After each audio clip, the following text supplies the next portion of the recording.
Bonsoir à tous et bienvenue dans le 1945 de ITV. Mauvaise nouvelle, Pape Bouba Diop n'est plus. Le milieu de terrain numéro 19 faisait partie de l'aventure des Lions de la Teranga Génération 2002. Il est décédé en France des suites d'une longue maladie à l'âge de 42 ans. Pape Bouba Diop est le meilleur buteur sénégalais en Coupe du Monde. Il a à son actif 63 sélections sous les couleurs nationales. Son portrait est signé Amago Robernian.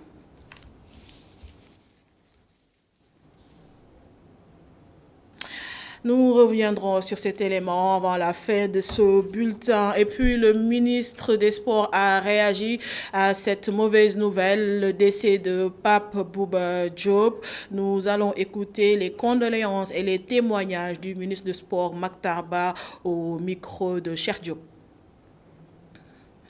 Nous reviendrons également sur cet élément de témoignage du ministre des Sports, Mactar Bah, et nous allons passer au communiqué. Les éléments de la session de recherche ont arrêté 43 personnes dans le cadre de redressement, dans les centres plutôt de redressement de Serigne Modou Kara Mbacké pour des faits de maltraitance, de traite de personnes, de vol de scooters et trafic de chanvre indien. Ces arrestations ont eu lieu entre le 26 et le 28 novembre dans les 10 centres de redressement du guide religieux situés entre Ouakam, Malika, Guédiawaye et la zone B. Les témoignages des victimes font état de plusieurs décès durant ces 2 dernières années. Le dernier cas, selon le communiqué qui nous est parvenu, date de 3 jours. Un autre communiqué, cette fois-ci du parti Réumi de Idrissa Seck, qui s'est réuni ce dimanche 29 novembre à Thiès sous la présidence de Idrissa Seck.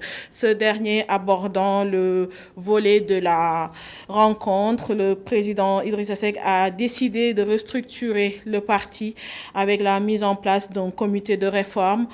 Dans cette perspective, il a mis fin aux fonctions du vice-président du parti. Ce dernier, après avoir été averti lors d'une rencontre entre le président Idrissa Seck et des débatteurs du parti, a décidé de garder une ligne de communication contraire à celle du parti, qui est la suivante: ne jamais prononcer un mot risquant de nous remettre dans le débat de la campagne électorale de 2019, encore moins dans le contentieux qui s'en est suivi.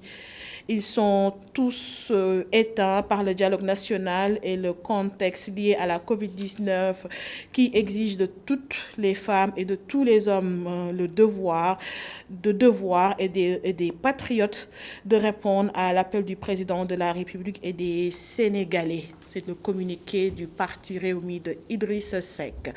Nous revenons à cette nouvelle triste, le décès de Pape Bouba Diop. Je vous le disais, le milieu de terrain numéro 19 faisait partie de l'aventure des Lions de la Teranga Génération 2002.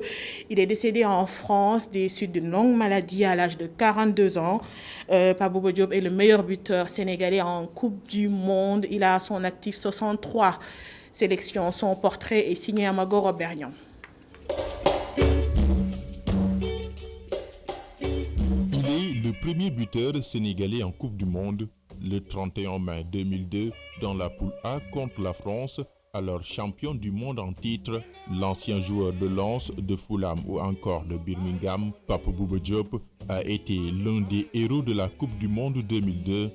Le milieu de terrain de Lens, d'ailleurs, a marqué les esprits en 2002 avec cette belle équipe qui a écrit une page importante dans l'histoire du football sénégalais, une finale de Coupe d'Afrique perdue avant de se qualifier dans la foulée au Mondial en Corée du Sud, où les Lions seront passés par le Jaraaf en 1997 et 1999. Il a par la suite évolué dans près d'une dizaine de clubs européens entre la Suisse, la France, l'Angleterre et la Grèce. Pape Bouba Diop, le Lion, est décédé en France des suites d'une longue maladie à l'âge de 42 ans. Une triste nouvelle qui s'ajoute à celle qui a touché le monde sportif ces derniers jours avec la disparition de Diego Armando Maradona. Le Sénégal perd son Maradona. Senegal had scored the first goal of the 2002 World Cup. After half an hour's play, Papa Bouba Diop. Oh. Just look at this celebration.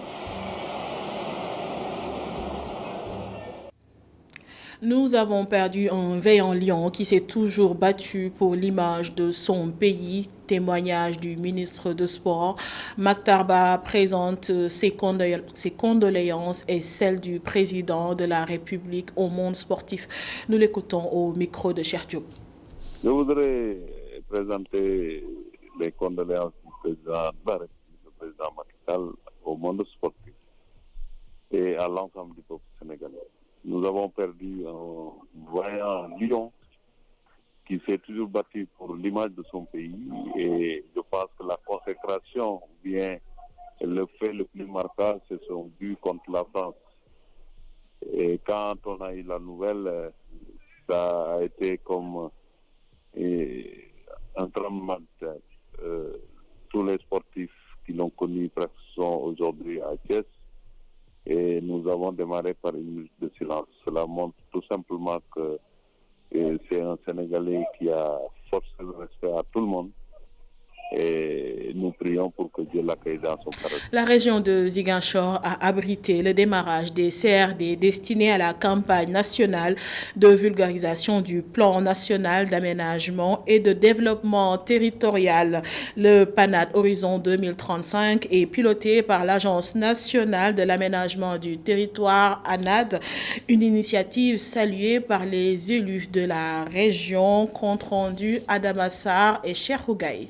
Approuvé lors du Conseil présidentiel sur l'aménagement du territoire du 24 janvier 2020, le PNADT, Plan national d'aménagement et de développement territorial, devrait régler plusieurs incohérences territoriales.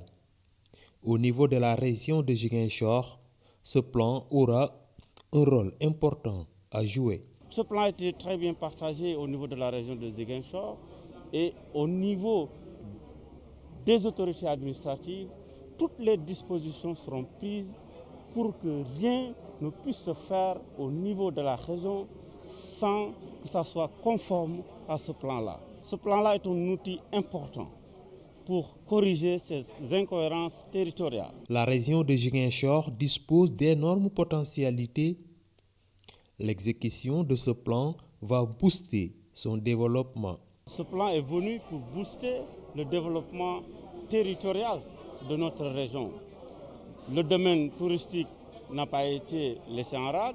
Le domaine industriel, avec la définition de zones industrielles telles que des zones d'implantation de l'agropole sud, des zones touristiques comme la requalification du Cap Skirring et de Kafountine à Bénin, mais également l'implantation, même la présence de l'État au niveau des frontières par la création de centres frontaliers, notamment à Umpak et à Seleti, pour véritablement prendre en compte ces aspects frontaliers. Les élus locaux de la région applaudissent des deux mains. Selon eux, le PNADT arrive à son heure. Qui est un plan qui va vraiment révolutionner en tout cas la marche du pays et la marche de nos collectivités territoriales.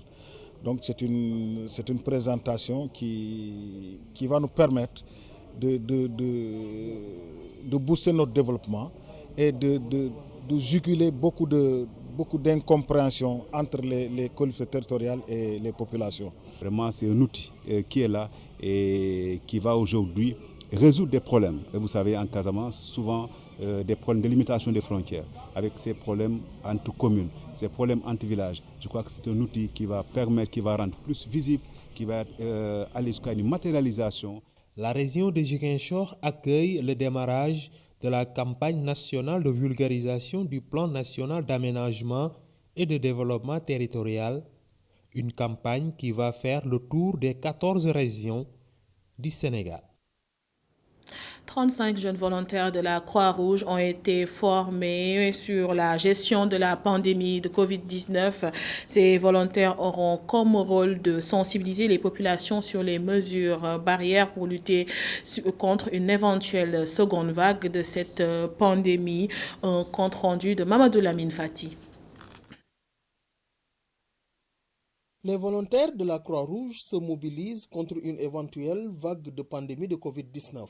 À Guédiawaye, la Croix-Rouge départementale développe des stratégies de proximité avec la population. De former 25 secouristes de la Croix-Rouge sur la maladie du Covid-19 et aussi les mesures barrières. On va leur former sur l'origine de la maladie, les symptômes de la maladie et les mesures de barrière, c'est-à-dire comment faire pour ne pas tomber malade et ensuite se protéger. À travers ces stratégies, la Croix-Rouge veut amener la population à s'approprier les mesures barrières contre le coronavirus. Sur le terrain, on va faire des VAD et aussi on va faire des débats tout en respectant les mesures barrières naturellement. Ils vont aller, c'est la population, parler avec eux sur la maladie et comment faire pour éviter de tomber malade et les mesures barrières. Le programme concerne 3 régions du Sénégal, Dakar et deux autres régions. Mais pour Dakar, on a choisi le département de Guédiawaye. Avec 25 personnes, si on a le temps, on va faire tous les 5 mairies d'arrondissement. Une trentaine de volontaires mobilisés et formés pour anticiper sur l'éventualité d'une deuxième vague de contamination. La Croix-Rouge rappelle ainsi à la population que le respect des mesures barrières est toujours de rigueur. Mettre en œuvre un manuel de procédure pour améliorer la compétitivité du port, c'est l'objectif de la rencontre qui a réuni acteurs et autorités du port autonome de Dakar. Conclave tenu à Saly à l'initiative du directeur général du port autonome de Dakar, Aboubakry Sadir Bey, et au micro de Muntaga Kane. Pour un environnement apaisé, le conseil d'administration a mobilisé l'ensemble des acteurs pour une réflexion poussée devant mener à l'amélioration du fonctionnement du port autonome. Aujourd'hui, nous traduisons cet appel du président de la République en concertation avec tous les acteurs portuaires pour déverrouiller le potentiel extrêmement important de l'industrie maritime pour notre pays dans le cadre de la relance post-Covid. Nous estimons que l'activité portuaire peut contribuer au moins à 3 points de PIB. Le processus du fonctionnement sera passé au peigne fin. C'est une approche solution dans le cadre d'ateliers qui vont regarder la tarification, qui vont regarder le circuit de la chaîne logistique, qui vont regarder le transit. Tous ces aspects devront trouver des solutions. Les travaux devront être couronnés par un manuel de procédure. Et à la fin de ce séminaire, le lundi, nous devrions sortir avec un protocole de Saly qui va donc énumérer tous les engagements de ces différents acteurs de la chaîne logistique, mais aussi tous les inputs, les préalables à l'élaboration d'un manuel de procédure sur l'enlèvement de la marchandise. Le port autonome de Dakar, qui date de 1863, ne peut plus contenir le flux toujours croissant d'activités qui en réduisent l'espace. C'est ce qui explique, selon les autorités portuaires, le projet de construction du port d'Andaya. Et lors de l'incendie au port de Dakar, survenu le 24 novembre passé, les sapeurs-pompiers avaient déploré l'absence de bouche d'incendie. Interpellé sur la question, le directeur général du port a indiqué qu'il y avait suffisamment d'eau souterraine, suivant les explications de Aboubakry Sadir Bey, toujours au micro de Muntaga Kane. Je rappelle que le port avait pris l'initiative avec le corps des sapeurs-pompiers de créer déjà cette unité. Et je rappelle aussi qu'il a fallu que 30 minutes pour les soldats du feu d'être sur le lieu et ils se sont ravitaillés sur un dispositif du port avec un branchement souterrain de l'eau qui existait, mais en l'occurrence pour ce type d'incendie, ce n'était pas l'eau qui était nécessaire pour éteindre le feu. Il fallait de la mousse. Ça a pris du temps pour obtenir cette mousse et finalement ce feu a été maîtrisé et n'a pas véritablement connu un développement plus sérieux. Et bien entendu, c'est toujours des occasions pour revoir tous les systèmes de sécurité et c'est en train d'être fait. L'information continue sur www.emedia.sn. Retrouvez demain Adama Anouchkaba pour le 1945. Très bonne soirée à vous. Au revoir.